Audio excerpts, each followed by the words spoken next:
All right, let's get back at it.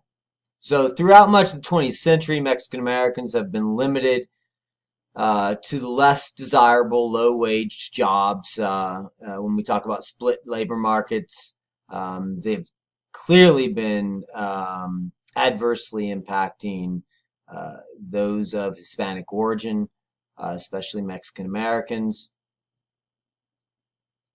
Of course, wherever we find this type of split, we can almost guarantee that it will be amplified in reference to gender. With regards to Mexican American women, they're generally assigned the worst jobs and receiving the lowest wages wherever they work, in the urban or rural settings. This, of course, leads to lack of political involvement. Mexican Americans are generally excluded from political, educational, and legal institutions. Um, when you're in the lower echelon of the workforce, you're just not getting the better jobs. Discrimination in the criminal justice system is clearly a problem for those of Hispanic origin. You need not look too far in the criminal justice system, and you will find an inordinate number of Hispanics um, beginning to rival the number of African Americans, especially males. And this does not seem to be scaling back in the Trump administration for sure. This type of discrimination has led to organized local resistance, and to think that this is something new is incorrect. This type of protest has been going on since the contact period in the 19th century. Uh, Mexicans did not go lightly. It took coercion and force. We see regional and national organizations making their appearance in the early 20th century. Um, Organizations like LULAC, and they were integrationists and assimilationists. Uh, they just wanted to come into the United States like other groups and assimilate and just become American. By the mid 20th century, we see labor organizing, and these new organizations changed the focus from assimilation per se and worked to address a broad array of community problems and to increase political power. So instead of just accepting um, secondary status, as you can imagine, the longer a group stays in the area that they're going to live in, the more willingness and the more opportunity you're going to see them engaging in the political process. And when that starts to happen, you're going to see organizations trying to uh, not only be happy with the possibility of assimilation, but um, uh, being focused on addressing the inequalities that exist in society. One of the movements that comes out of this is the Chicano movement, um, and one of the terms that you should be familiar with because it was good because the Chicano movement was guided by Chicanismo, which is an ideology that encompassed a variety of organizations and ideas, united by a heightened militancy and impatience with the racism of the larger society, and strongly stated demands for justice, fairness, and equal rights. This Chicano movement is really taking shape right around the time that we see a shift into the Black Power movements in the 1960s as well.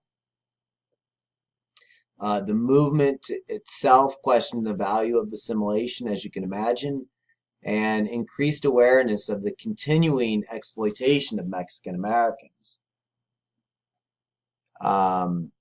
If you don't publicly make your plight visible, then no one will see it.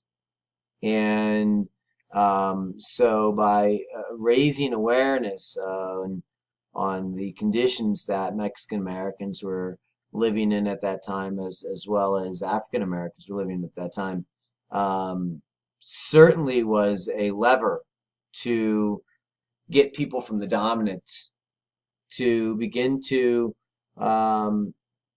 have at least empathy for you, and hopefully maybe that leads to sympathy. The movement, of course, produced many important organizations and leaders. Reyes Lopez Tijerina and Alianza de Mercedes come out in the early 60s. Rudolfo Gonzalez and his crusade for justice in 65. Jose Angel Gutierrez and La Raza Unida movement in 1973. And then, of course, Cesar Chavez, Dolores del Huerte, and the United Farm Workers in the mid-1960s.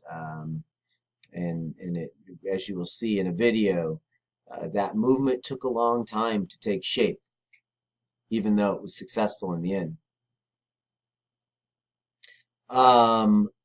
Speaking of Dolores Huerte, Jesse Lopez and Dolores Huerte were central figures in the movement to organize farm workers and work closely with Cesar Chavez. This is really important to understand. We always focus in on Cesar Chavez, and he was a central figure in the movement itself. He was the charismatic figure that glued them all together. But it was Jesse Lopez and Dolores Huerte that were the organizational geniuses and the negotiation geniuses that really made the movement successful. It's important to remember that Chicanas encountered sexism and gender discrimination within the movement. As you can imagine, an ethnic and cultural group that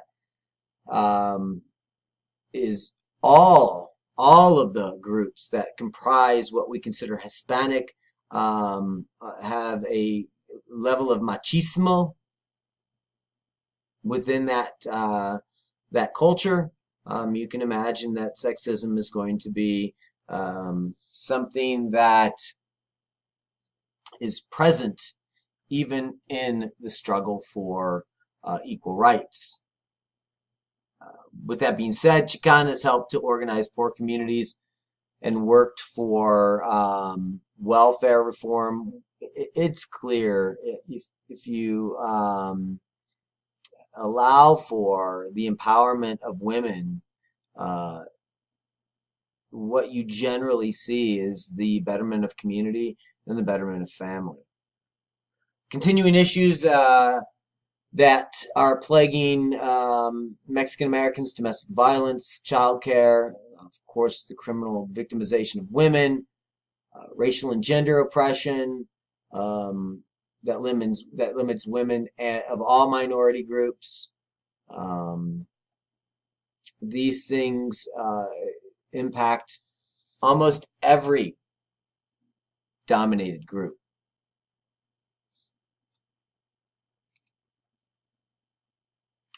Unlike immigrants from Europe, Mexican Americans tended to work and live in rural areas, distant from and marginal to the urban centers of industrialization, and that made opportunities for education, skill development, and upward mobility very limited. It's one of the reasons why it took the United Farm Workers strike so long to gain traction is because Delano, California, in the Central Valley, is really off the beaten path. As Chicanos urbanized, they continued to serve as a colonized, exploited labor force concentrated at the lower end of the stratification system. So when Chicanos moved from rural areas to urban areas, they weren't moving up. They were coming in and taking the low-paying, undesirable jobs. As we talked about earlier, the constant flow of immigration coming from Mexico has kept the Mexican culture and Spanish language alive. And although some Mexican Americans have acculturated and integrated, a large segment of the group continues to fill the same economic role as their ancestors. That is exploited and isolated.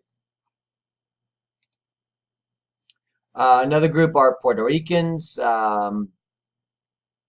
Of course, this is extremely important considering the hurricane that just hit Puerto Rico and the pretty much non-response from the U.S. government to help the Puerto Ricans, which is shameful. Puerto Rico became a territory of the United States in 1898. It was a byproduct of the defeat of Spain in the Spanish-American War. As the Century wore on, U.S. firms began to invest in and develop the sugarcane industry, which ultimately decreased opportunities for economic survival in the rural areas and forced many peasants to move into the cities. This is something that we see all the time. U.S. corporations going into areas that are great for certain crops. They privatized land, institute monoculture, grow operation, and force through the use, generally speaking, of the military of the country, those peasants that lived on that land to move into urban centers. I would like to say this is not common, but it is very common in Mexico, in Central and South America, and of course the islands as well. This movement to the mainland began gradually and ultimately increases slowly until the 1940s, when the number of Puerto Ricans on the mainland increased more than fourfold to 300,000. And during the 1950s, it nearly tripled to 887,000. So once again, much like many Western developed nations, this is the type of thing that you see is, generally speaking, your populations are still lying in rural areas. And then once industrialization, urbanization starts to take shape, you see a mass movement to urban areas. United States is a good example. In 1900, about probably 85% of the population lived in what was considered rural areas. By the year 2000, about 85% of the population lived in urban areas.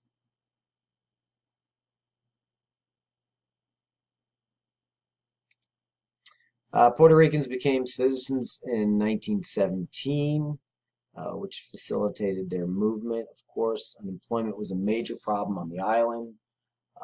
Puerto Ricans were pulled to the mainland by the same labor shortages that attracted Mexican immigrants during and after World War I. They ultimately moved to the Northeast, and they took unskilled labor work and concentrated in urban labor markets.